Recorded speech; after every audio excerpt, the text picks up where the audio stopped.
Hey mamas, it's Mama Fox. It is 11-ish, a couple of minutes late, a.m. Central on Wednesday, January 2nd. I hope you're staying warm wherever you are, especially down in Florida. Oh my goodness, you guys are freezing down there and you don't know what to do about it.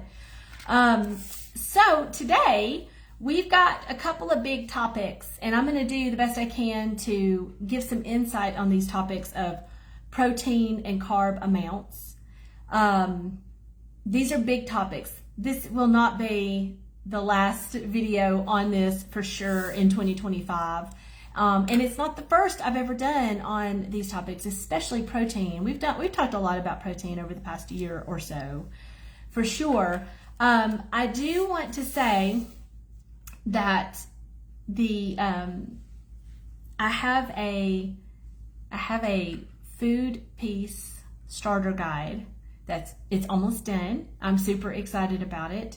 And that I'm going to get that out to everybody probably by this weekend, I think. I'm pretty sure.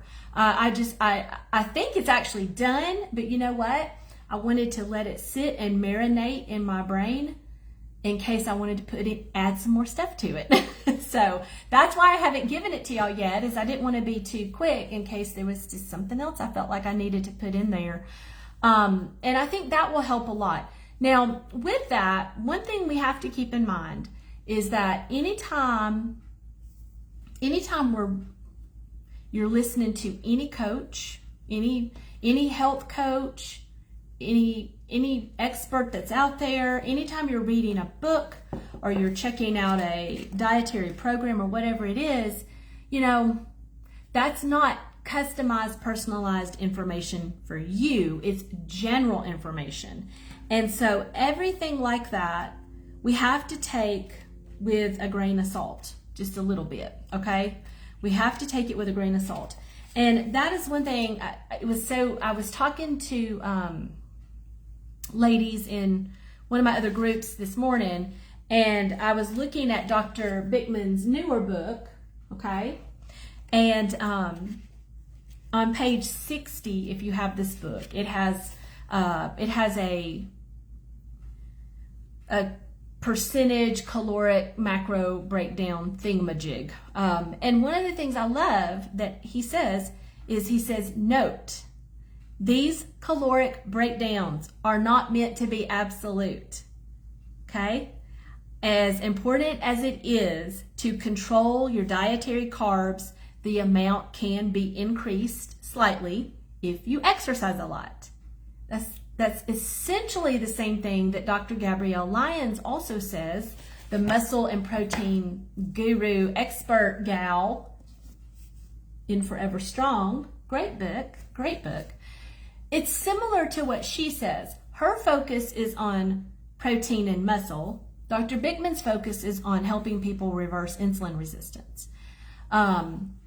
But they say similar things. And that is what I want y'all to understand more than anything, is that when you're reading all the different books, that we talk about, when you're reading these different books, they're all experts in their particular thing, and they're giving dietary advice and guidance from their angle, okay? And what they're trying to get across and what they're trying to help you solve or fix or get healthy about or whatever. And I know that means, we've talked about this before, that means that you're going to hear slight variations. And so we're looking for, well, what is the commonalities? What is generally being said? And then how does that apply to me personally? Because we're all different. And so I can't say to you, you need to eat this much protein and this many carbs, the end. That's not how it works. And many of us have done lots of different diets, and we all know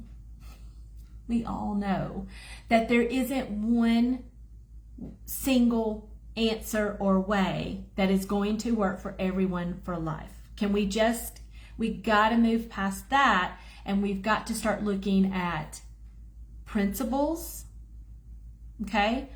And just kind of finding that what makes sense. And I will tell you, over the past couple of months, I've really, and this goes with the protein, okay? Over the last couple of months, as I've read and listened more and answered so many questions and all the things, I'm sitting down now, Heather. I got tired of standing. I stood for 2 hours though, doing the other 2 lives. But I've realized that I don't think go into any extreme for any length of time, for like a long time, is a good idea. I don't care, even if it's a good extreme, go into extremes. That's not my personal happy place, and I don't think it is most of y'all's either, okay? And so I want us to consider that when, let's just start with protein. When we're talking about protein, if you've ever seen any of Dr. Gabrielle Lyon's Instagrams or videos or whatever, she's hardcore. I mean, like she used to be a competitive bodybuilder. Okay? I don't think any of us here are doing that. I mean, maybe one of y'all. Most of us, we're not that level. Okay? She is hardcore. For sure. Like really hardcore.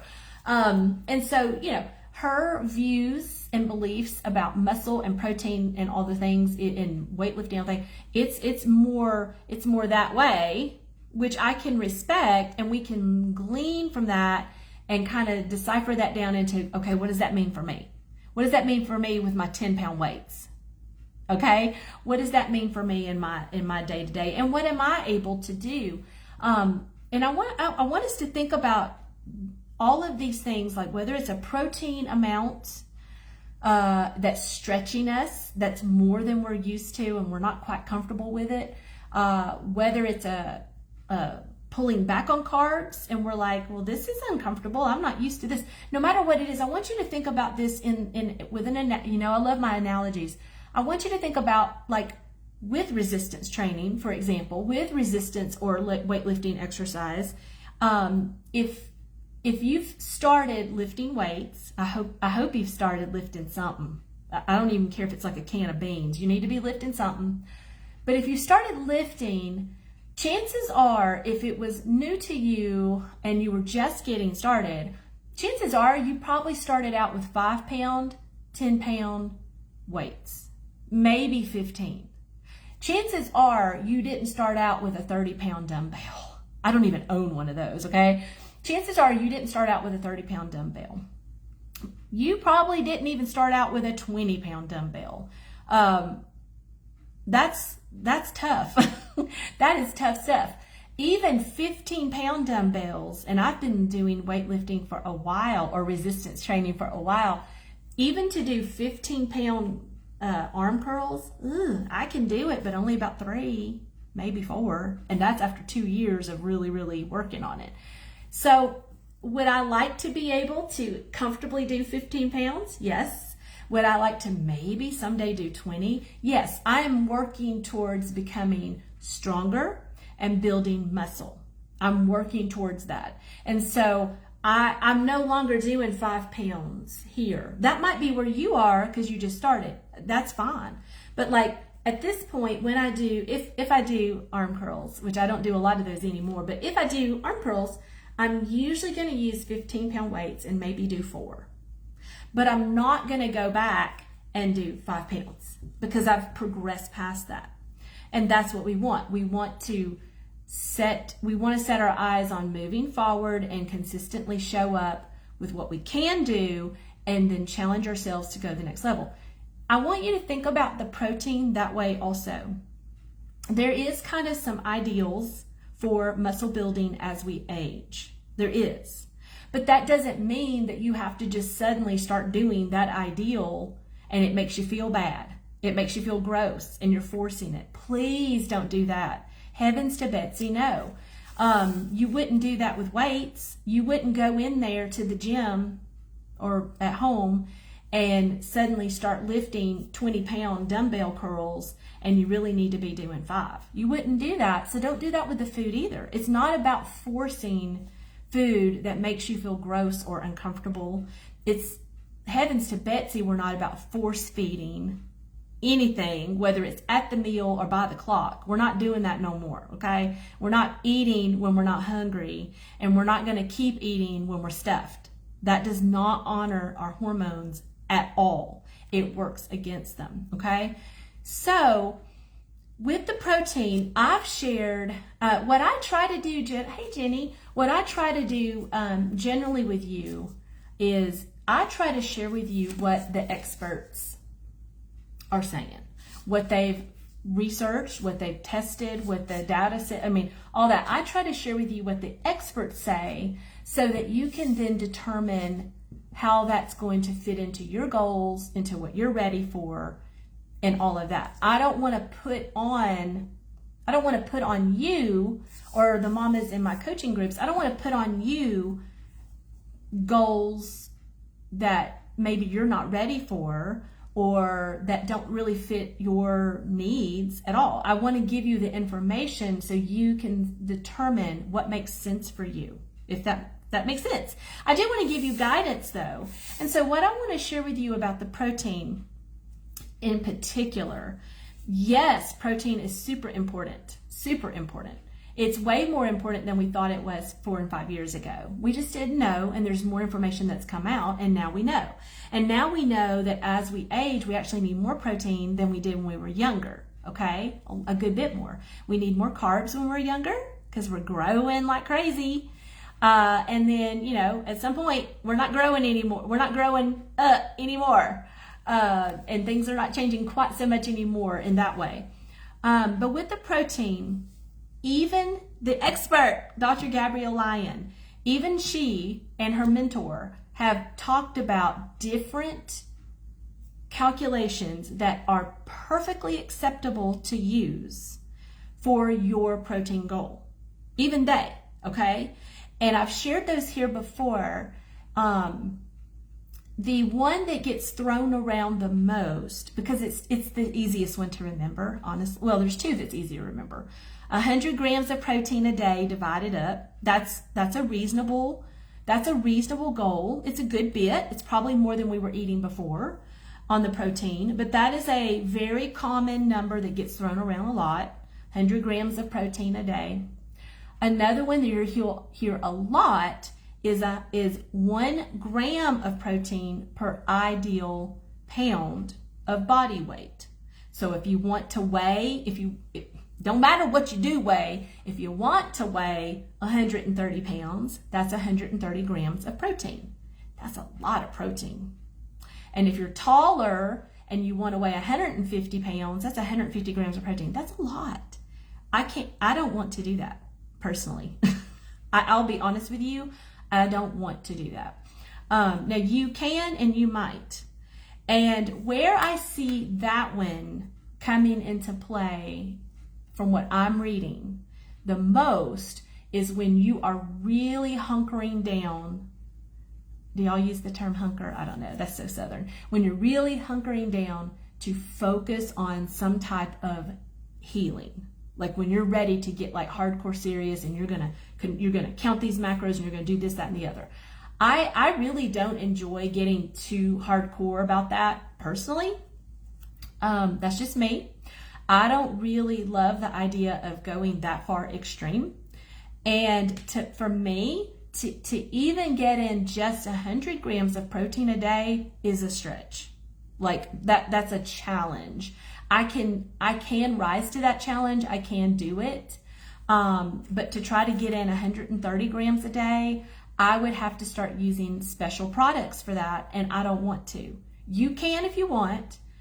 And we talked about special products last week.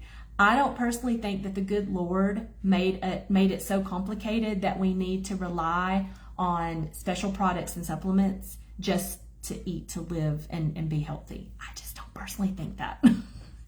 That's just me. I think the good Lord designed our bodies to enjoy his food, and he's provided for us with whole food sources that when we eat those whole food sources, they nourish our body and they do so many other things for our hormones and our cells and all the things, okay? We talked about special stuff last week. But another calculation that Yes, and I think that is totally reasonable. Another calculation that Dr. Lyon has thrown around has been, and I feel like I've heard two different things from her, but I'm not sure about that. But I believe she said 0.7 grams to 0.8 grams of protein per ideal body weight as another option. If one, and I've heard her say this, if 1 gram of protein per pound of ideal body weight is too much of a stretch, then don't do it. And she has said you can calculate 0.7, 0.8. Now that's probably going to end up being close to 100 grams a day, which is quite a bit. It is quite a bit. And so that is a stretch. But the main thing here is to remember that we do need more protein than we used to think.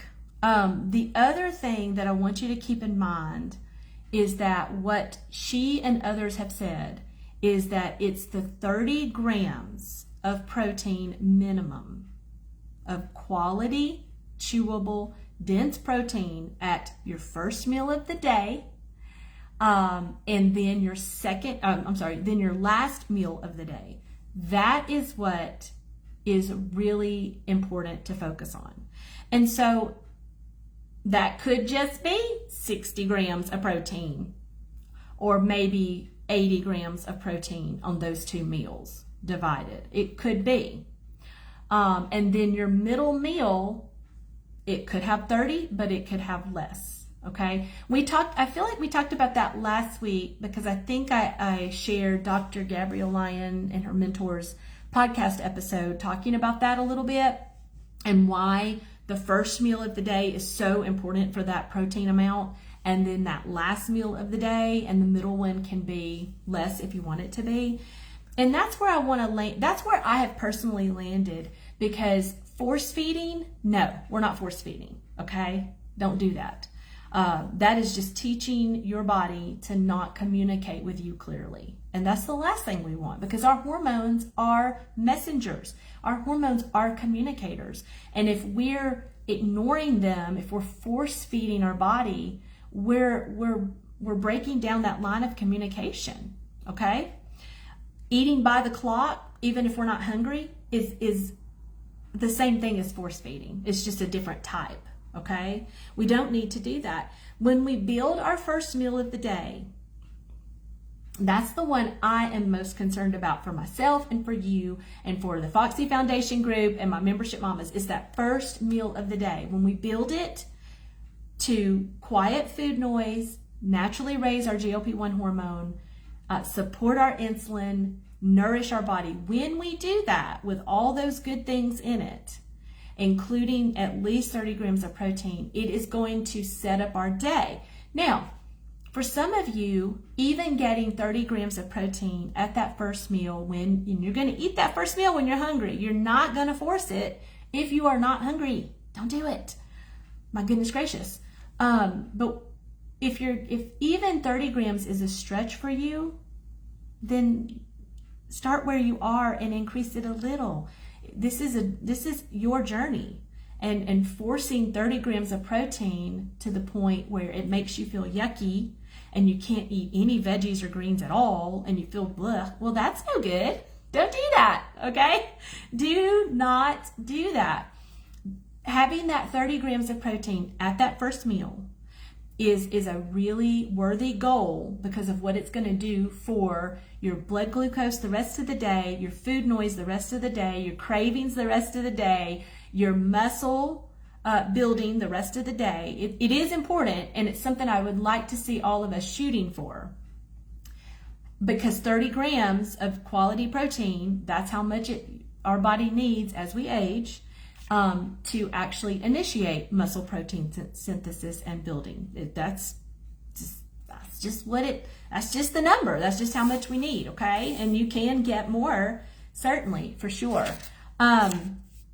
But I want you to remember, you don't just start lifting 30-pound dumbbells or 20-pound dumbbells. You start with 5, and then you work up to 10, and then you work up to maybe 12. I love me a 12-pound dumbbell. I wish I had some. I don't have any anymore, but I love me a 12-pound dumbbell because it's a little more 10, but it's not 15. I feel like that'd probably be my sweet spot right now, but all I have is 10s and 15s.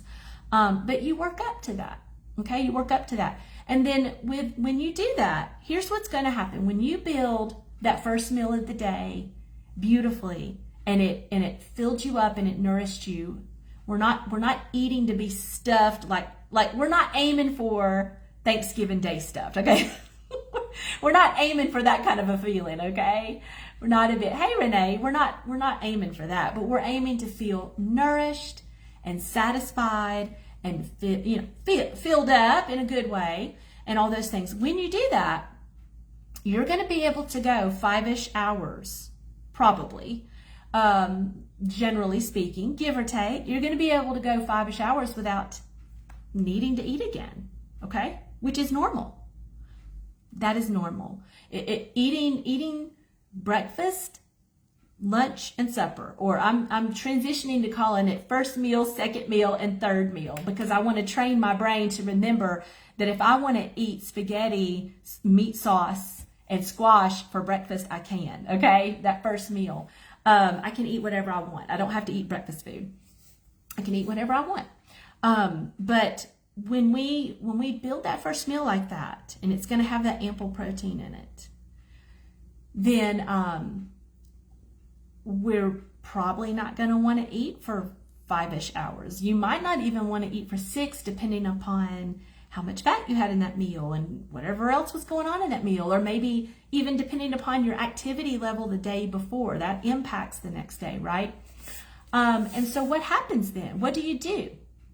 If it's 5 hours and you're like, I am not hungry, well then don't force eat. Don't force eat, okay? And I know that we can get into talking about schedules and timing and work and all that, and you have to do what you have to do there.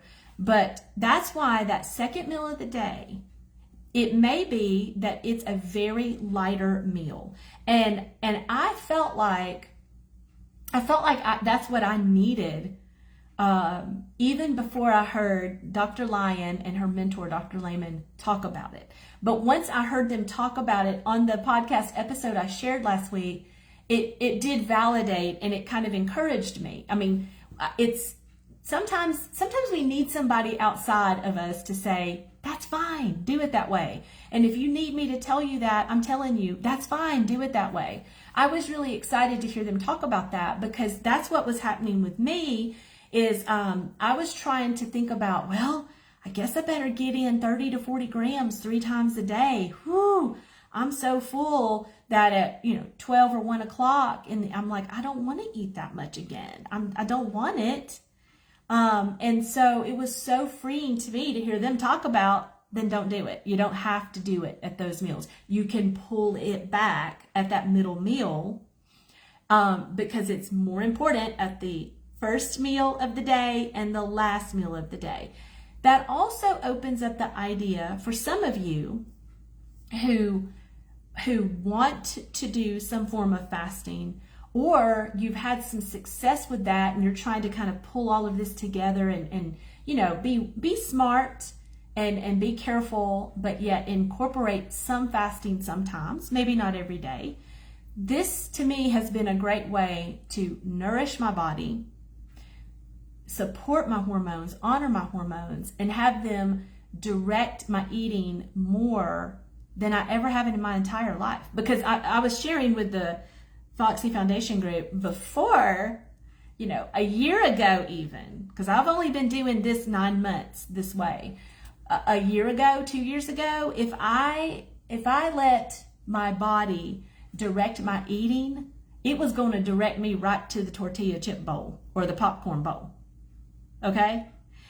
Because my cravings and my urges and my food noise was out of control. Eating healthy, it was out of control. And so the idea of, well, listen to your body and let your body direct your eating, that sounded crazy to me. I've seen people make fun of that, because it sounds crazy. Well, I'll just go eat popcorn and tortilla chips and French fries or whatever.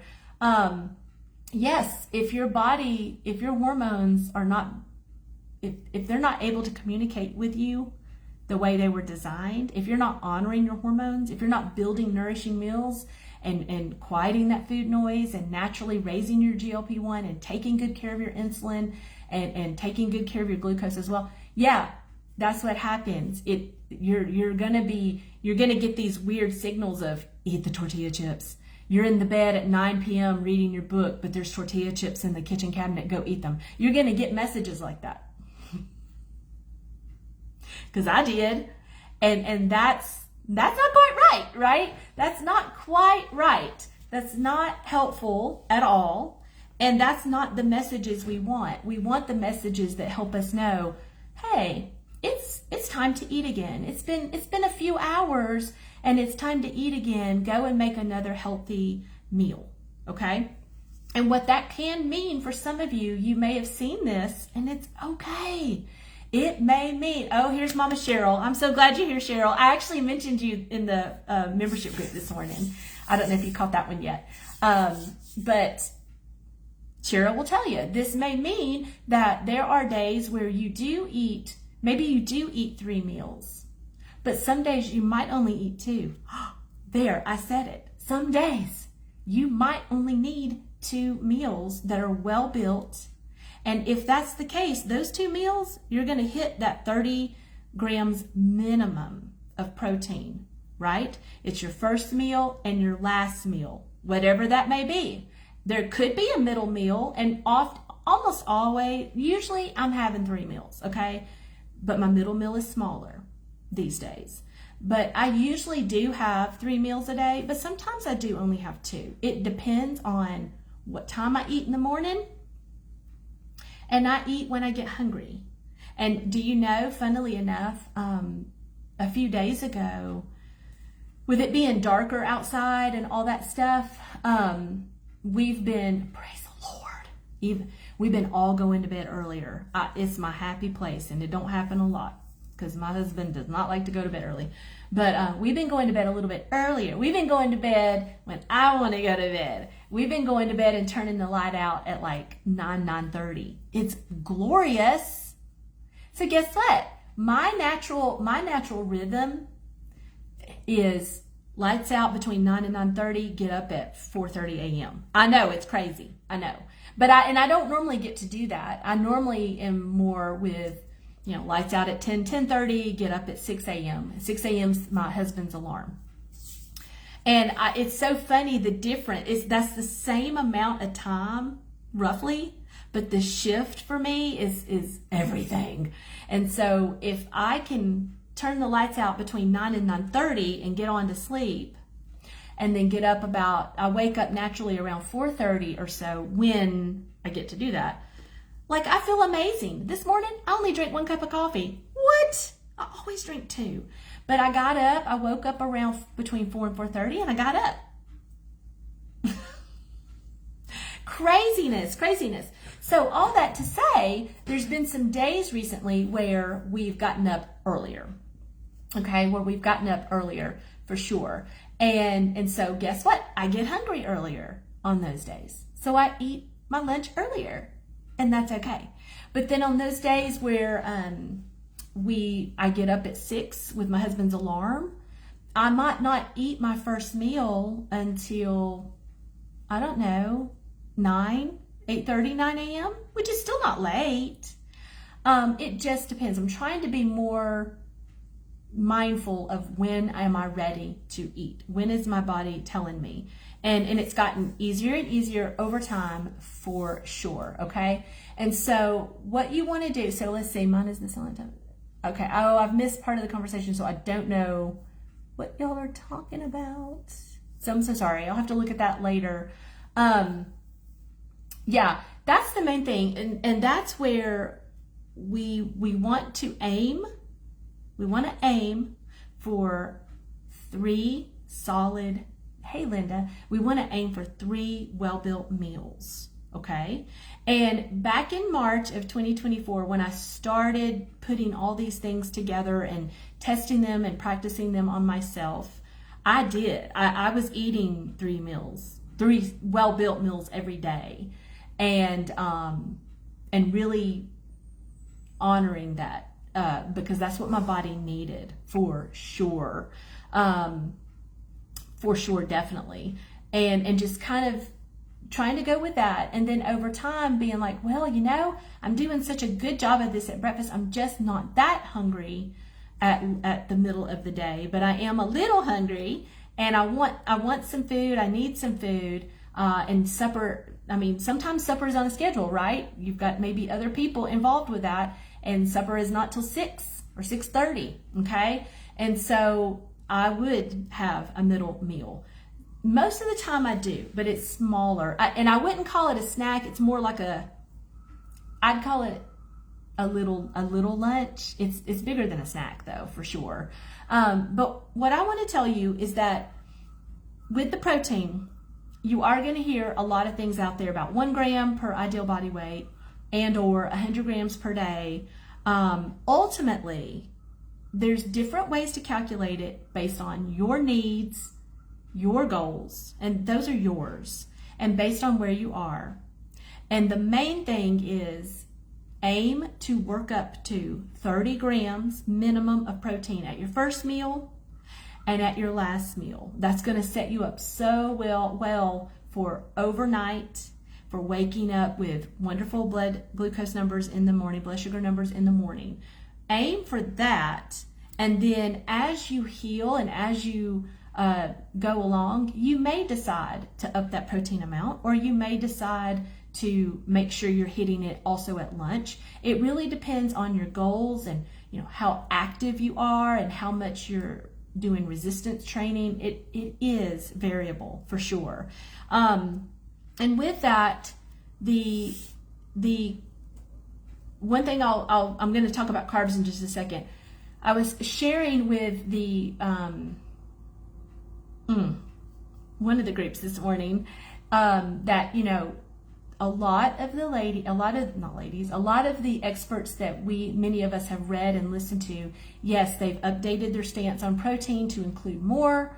If you go and read someone's book from 2 or 3 years ago, chances are whatever they say about protein in that book, they're probably going to tell you more now. But even with that, they're still learning and trying to sort through, but what does that feel like, and what does that look like, and does that have to be the case for every single person? And Dr. Mindy Pelz is one of those where if you go to her book from 2 or 3 years ago, a couple of years ago, she doesn't talk about that much protein. Protein, yes, but not to that level. And she's updated her stance. She's talked about that in interviews and podcasts and all that. But then she's also said, but you've got to temper that with what is comfortable for you, what makes sense for you, what can your body handle, what do you need, and go into this idea of force feeding any macronutrient, force feeding your body when it's stuffed and full and doesn't need more. That's not okay either. Okay, it doesn't have to be that extreme at all. We just want to aim for that 30 grams minimum at the first meal and the last meal, those 2 meals. And if you aren't fasting, if you have a middle meal, you have some flexibility there to go lower and to not worry about it quite so much if you don't want to and if it's uncomfortable. Okay. Now with the carbs, that's going to be a very personal number as well, depending upon how many carbs per day and how often you can handle them. And that is where we are with here in this group and in my other coaching groups. My focus is always on beating down inflammation, but with that, reversing insulin resistance, preventing insulin resistance, at the minimum, lowering it and working towards reversing it. So insulin resistance and inflammation is my focus. And so with that, because of that, what you're going to hear from me here in this group and my other groups is you're going to hear a caution about carbs. Because I'm talking to mamas who are concerned about insulin resistance. they're working on it, or they want to work on reversing it or lowering it. And with that, we're going to be more careful about our carb amounts. Okay. Now, if I was in Dr. Gabrielle Lyons' coaching group, and she's talking to women who have been resistance training, bodybuilding, weightlifting for years, and they're looking to just keep being ripped and all the things, different conversation, different goals, different starting point, different needs. But here, generally, even though we have a wide variety of ladies here, we do. Here, generally, I'll be talking, when I'm posting, when I'm sharing, when I'm talking, I'm generally talking about, or to those who are wanting to reverse or prevent insulin resistance. Okay. Yes, actually, Lisa, that's right. If you, well, type 1 diabetes is a whole different story, but if you are pre-diabetic or type 2 diabetic, you are insulin resistant. And in fact, what I've heard Dr. Bittman talk about and some others is that the term, sometimes you'll first get labeled insulin resistant before you're pre-diabetic, but really, if you're insulin resistant, you are diabetic. It's just maybe you're, it's on a spectrum, obviously. So that is exactly what that means. We want to be very mindful of that, and that's who I'm talking about. And the reason for that focus here and in my coaching is because insulin resistance is rampant. Insulin resistance is at the root of metabolic disease and dysfunction. And the numbers, I've heard different numbers here and there. I've heard, 93%, I think is what we were talking about, Shelley. 93% of the U.S. population are metabolically unhealthy. I've heard, 90% of the U.S. population is metabolically unhealthy. Whatever it is, I've even heard 96% actually. Whatever it is bad, okay? It's up there. We're talking like crazy high. What percentage of our population in the U.S. is metabolically unhealthy? If you're metabolically unhealthy, you're insulin resistant. They go hand in hand. And so that's alarming. And the other thing that's been alarming to me as a health coach for several years now is that the population of our group here and some other health groups, there's a lot of insulin resistant mamas that are eating healthy. They're choosing healthy foods. And they've become insulin resistant in doing that. So that's alarming and disturbing to me. And so that is why my focus is on helping mamas be aware of what causes insulin resistance, but also you can totally turn that train around. You can totally turn it around. Absolutely. And it's not that hard.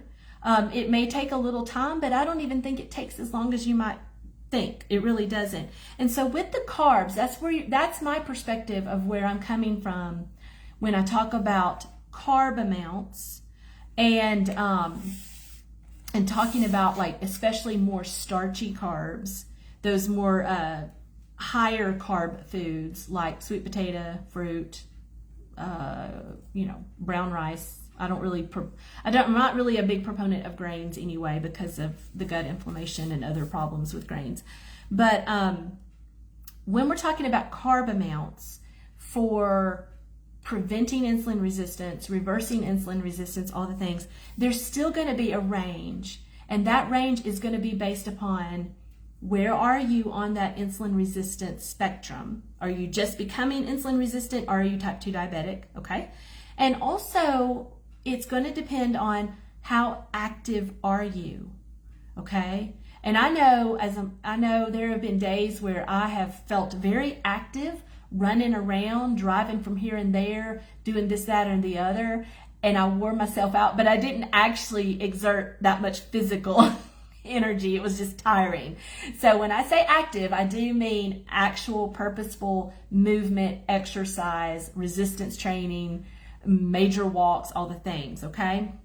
And so you'll hear me, I've said it so many times. Dr. Lyon says, if you want to eat carbs, the starchy carbs, you got to earn them. You got to earn them to burn them. Okay. So that's just the way it is.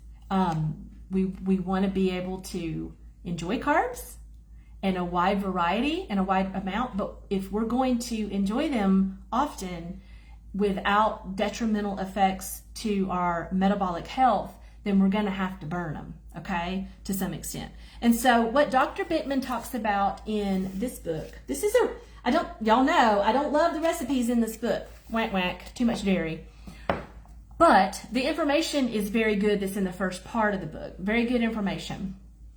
And so he gives some percentages and all that kind of stuff. But generally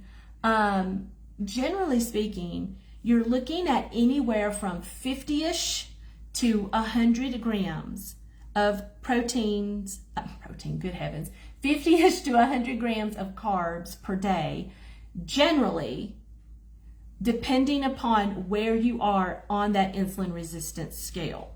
And that's just a general guideline. And he says that.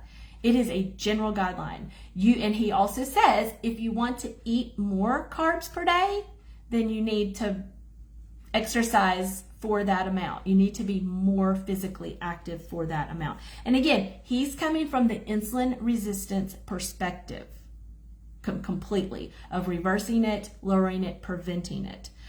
Could you possibly eat more carbs if you're metabolically healthy and you're metabolically flexible and you're exercising every day? Yes, you probably could eat more carbs if you are in the, we'll even say 10%, which I think is being generous. If you're in the 10% elite squad of Americans that are metabolically healthy and metabolically flexible, then sure, you can have more carbs than that. Absolutely. And even within that 90% of people who aren't, which again, that number is probably higher, there are going to be some who can utilize more carbs than others because of genetic predisposition. Genes do play a role. They do. They're just not everything. And there's nothing we can do about genes, but there's a lot we can do about all the other for sure.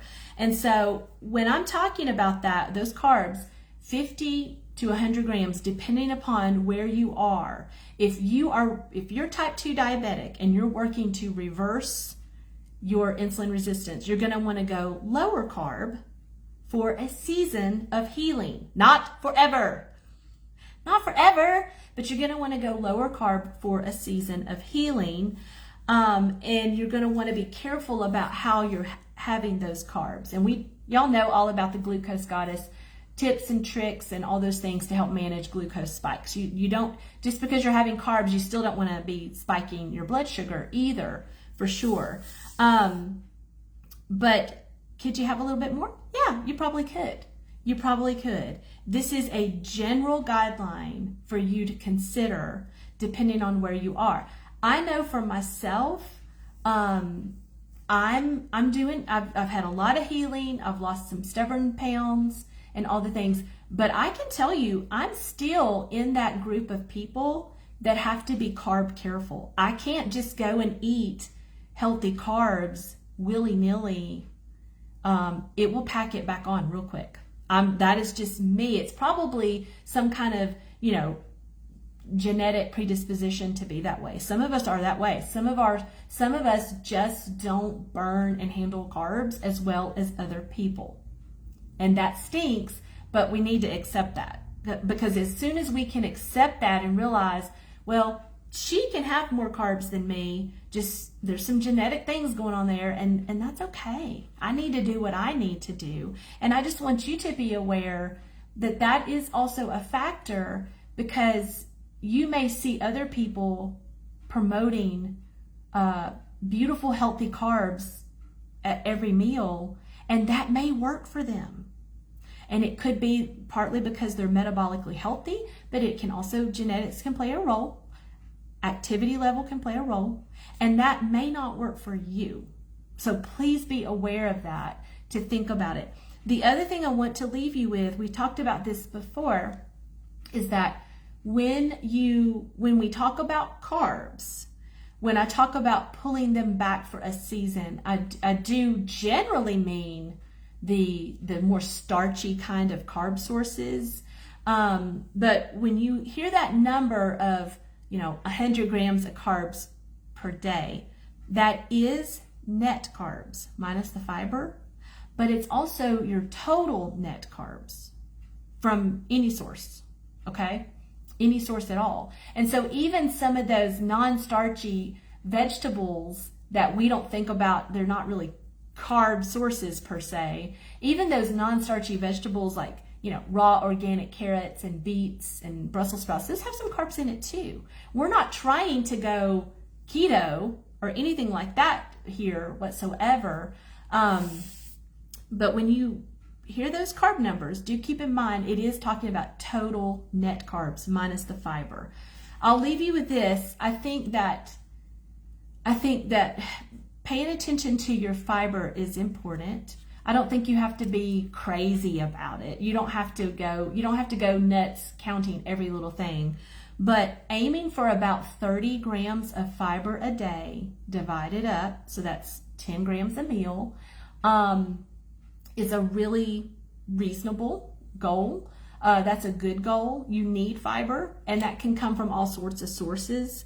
You need that for lots of things, but your hormones and your gut health need that fiber for sure, and making sure you're getting a variety. And I will say, Renee, on how you gauge your carb level. Okay, so first of all, you have to take a step back and whether it's carbs or whatever, take a step back and say, okay, am I at goal weight? Am I happy with my weight?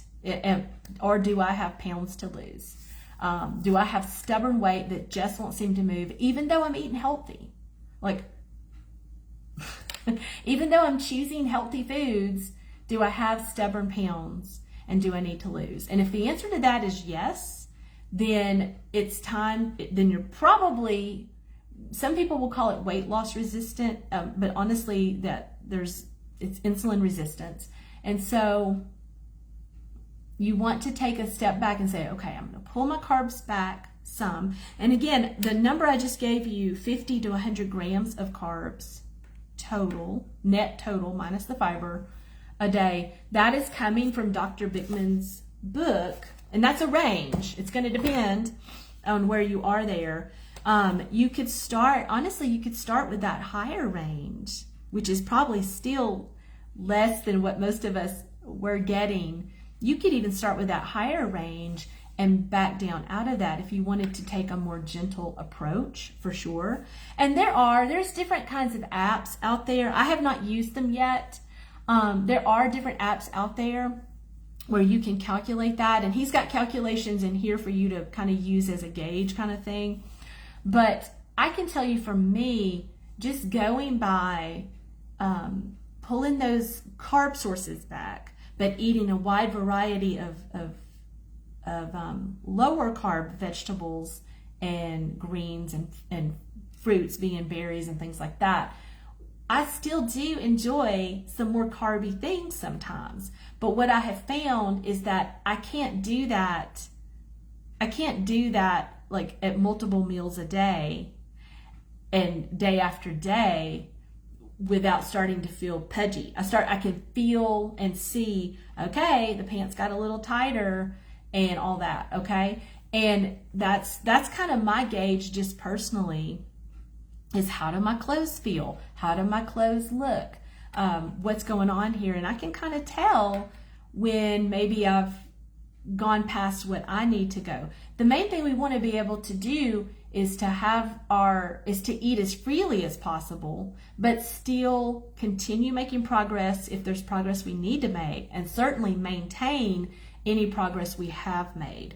And I think that when you pull back on those carbier sources and you pull back on your amount of carbs for a season, then you slowly add it back in, you'll be able to tell what your personal tipping point is. You'll be able to tell. And it's kind of like, Renee, what I talk about with inflammatory foods.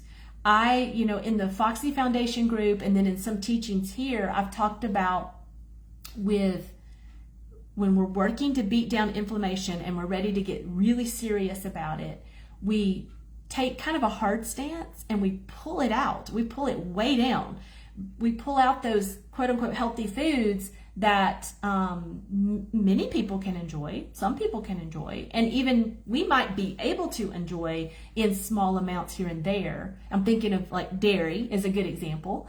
But we take a season to really hone in on eating foods that beat down inflammation and leaving out foods that don't, because, and here's how it relates to carbs, because then after we've spent several weeks or a few months eating that way and feeling that way and having these successes of, I can breathe better, I'm sleeping better, I can think better, my clothes fit better, whatever. Then when we're like, but I sure do miss Greek yogurt, or I sure do miss fill in the blank.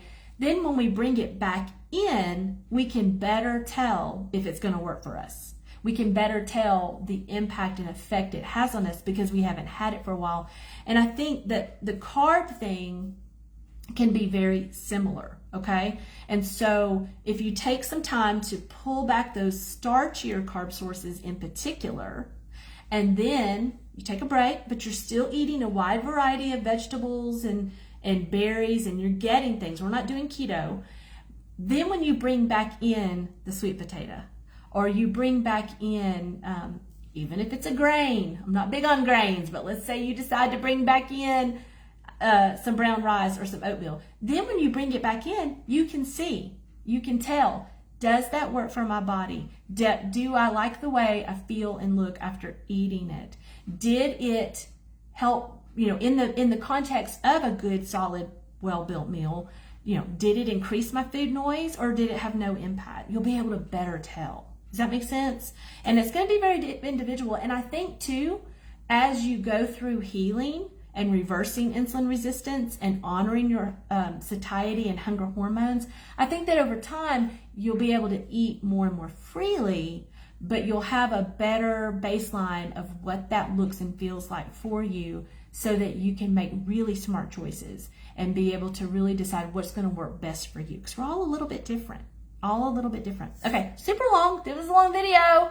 It was a big topic. I hope that was a little helpful to you. Like I said, I'm going to be providing a food piece starter guide very soon. Very, very soon.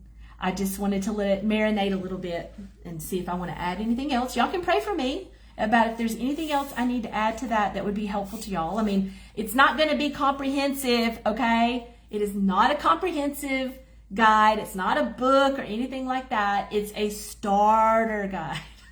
It's just to help you get started, okay? I'll tell you this, if you've already bought the food piece course, this starter guide is going to be loaded into the course. So you'll be able to get it that way within a week or so, okay? All right, ladies, thanks for watching. I hope it was helpful. It's a journey. I hope that you took away some key things there that will encourage you. And I appreciate your questions. When you ask questions in the group, hopefully you're receiving answers from me or the Mod Mamas or other seasoned mamas. But also when you ask questions in this group, it helps me know, okay, let's talk about that in the next live. Let's address that because a lot of y'all are asking some of the same questions. So I appreciate it when you ask questions because it lets me know what's puzzling you and what's a stumbling block, so maybe we can break that down in a future video. All right, bye-bye, ladies. Stay warm. Bye-bye.